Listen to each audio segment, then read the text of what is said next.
The United States prepares troops for potential deployment to support Israel in their war with Hamas. 2,000 troops were placed on high alert. To speak more about this is Cameron Hamilton, Navy SEAL, combat veteran and medic, and now running for U.S. Congress in Virginia. Cameron, thank you for joining me. Good evening. Thank you for having me. All right. Antony Blinken, he warned law enforcement in the United States to remain vigilant. He said there's an increased threat in domestic terrorists. So let's talk about national security. You have experience with this. Are we talking sleeper cells, or are these American citizens, are these people that are being radicalized maybe online? I mean, just now, there have been massive protests in New York, Chicago, Hamas sympathizers. So that's a really great question. What I would say is that the American people need to realize the coming threat that I think we face here in the United States, most of which is due to the southern border. The porous nature of what we have along the southern border of the United States is anything other than secure.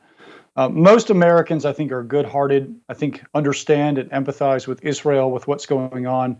But we do have a growing demographic of disenfranchised youth that are coming out of the education system. But I would have to most specifically attribute our greatest concern to what we see coming across the Mexican border. We're also seeing a lot of activity on the southern border as well. So the answer is, when you have millions of undocumented migrants, many of which who, after we capture, we realize are on the terrorist watch list or are on specific watch lists of concern, I think it is prudent for us to indicate that we're in a heightened state of awareness. So U.S. military pro-Palestine protests. The president of a synagogue in downtown Detroit was found stabbed to death outside of her home.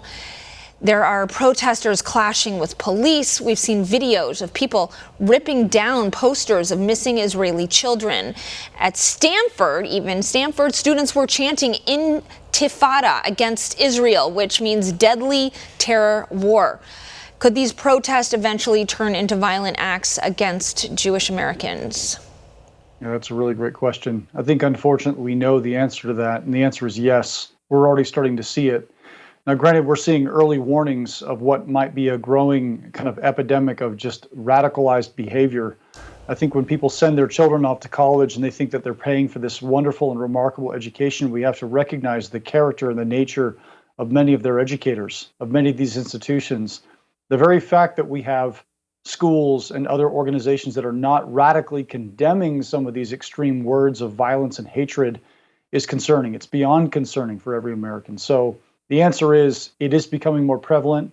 The only way to mitigate and tampen on these threats is to be very clear, very unequivocal, and to oppose these efforts and to oppose these forms of extreme speech and extreme representation and ideologies.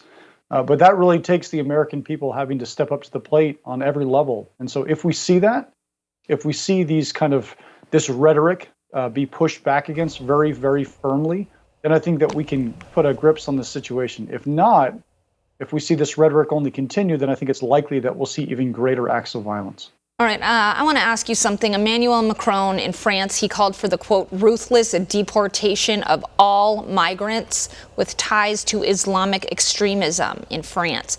You are running for Congress. Do you agree with this? Would you propose similar legislation to crack down on Islamic terrorism in the U.S.?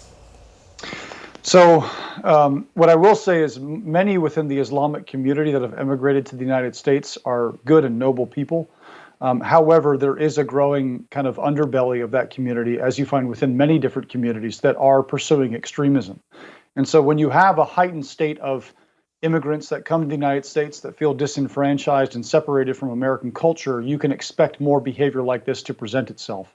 I'm certainly not anti-immigrant in any way, shape, or form, but we have seen along the 7th District of Virginia, especially in Prince William County, Stafford County, and even making its way down into the more rural counties of the South, like Culpeper and even Orange, we are seeing quite a few individuals aligned with organized crime, either aligned with terrorist networks or even, in fact, aligned with MS-13 or other gang-related activities.